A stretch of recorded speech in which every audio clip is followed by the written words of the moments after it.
Hello and welcome back to my channel, Emma Jane's Garden.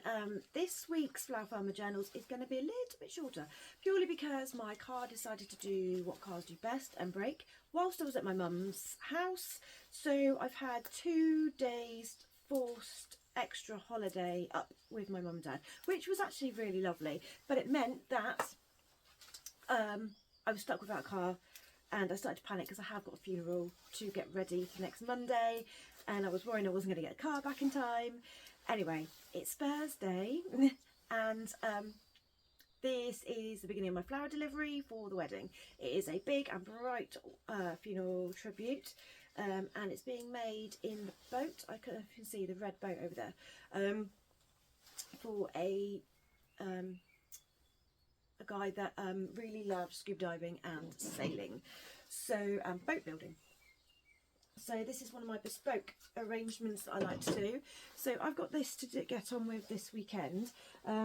It's a Monday funeral, which means funeral directors for 10 o'clock on Monday morning to put the ivy around the willow coffin, and so this all needs to be done by the weekend. So again, it's going to be a weekend build for this one, in between my daughter's football on Saturday and Sunday and everything else that goes on, and my son's coming back from snowboarding, so I've got to pick him up at any time because they're going to phone me when they're on the way. So any time over the weekend I've got to go and pick him up, depending on ferries, so that's going to be quite busy. But anyway, what I did when I was with my mum, and we just had the one car, just had her car, we went to visit a beautiful garden up near her called Luxland. It wasn't at its best just yet, it's just coming. It's a really beautiful spring garden, so I think we were like a couple of weeks early going to it, just you know, the bluebells and that hadn't started coming, but I'll take you back and to our little trip to Luxland.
beautiful, and I can imagine that when everything is in full bloom, it is absolutely stunning. So my mum actually bought a season ticket while we were there, so it's not far from her, so she's going to go up there. She can actually walk from our house up to it. It's a big good walk for her, but she loves walking, so she's going to go up there, and I'll probably go along with her again in the next couple of months and see how it goes. So I'm just conditioning these flowers. These are the snapdragons, and obviously they're just starting to bend already, so I'm just going to wrap them in some paper. And I actually thought this is maybe a good video to make for you if you're interested, is maybe a video on conditioning flowers. So conditioning flowers ready for sale. It's one thing I know, when I started I didn't know what conditioning flowers meant at all. I was a bit clueless about it, and how you did it and how you got them to their best. So I'm just thinking maybe I will do a video on those. But yeah, so there's some gorgeous snapdragons I've got. I've got some lovely narcissi as well. I've got some lovely feverfew there. I've got that gorgeous, they've got it back, the lovely pink Sweet William that I loved. I've got some little beautiful ranunculus, because apparently he really loved roses, but roses obviously aren't in season this time of year, so I'm going to put some little ranunculus in as well. The rest of the flowers are actually living flowers. So, oh, and there's some tulips. So I've got a few bits and pieces that I need to collect from her house tomorrow. So I'm going to get some tulips, some forget-me-nots, and some other bits and pieces that I'm taking from her garden that she wanted to put into the boat. So I'll go and do that tomorrow. And then the rest of it is all a living element, so she wanted to be able to take the whole thing home and then replant it. I've bought some really lovely violas in blue to make the sea around the boat, which is going to be awesome. And then the thing she stipulated, I think I may have told you this already, was she wanted snapdragons and tete-a-tete. The tete-a-tete are proving to be a little more difficult to get, purely because of the weather we've had.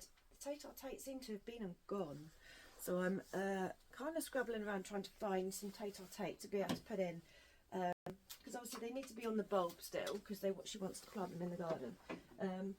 But I'm on the lookout. I'm going everywhere. But so I'll be in the garden centre again later. Maybe we'll all go to the garden centre. So I'm going to the garden centre later to have a look at some more plants to go with this, and then that's it really for today. I haven't got a lot on this week, specifically because I knew I had the kids off.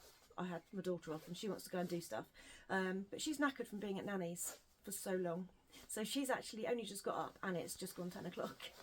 So she's had a really good sleep, so and she looks knackered, so I'm going to leave her watching a bit of telly while I get on with this. Then I'm going to walk the dog. So I am just collecting some ivy whilst walking the dog, and I don't know where he's gone. He's behind me somewhere.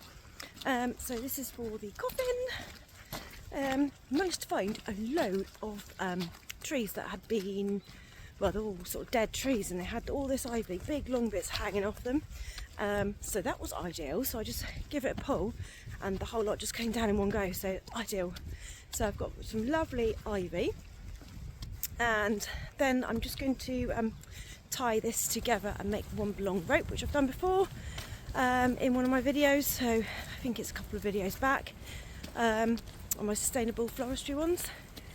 And come on, dog, it's done. Oh, he's taking forever. Yeah, so ivy collected.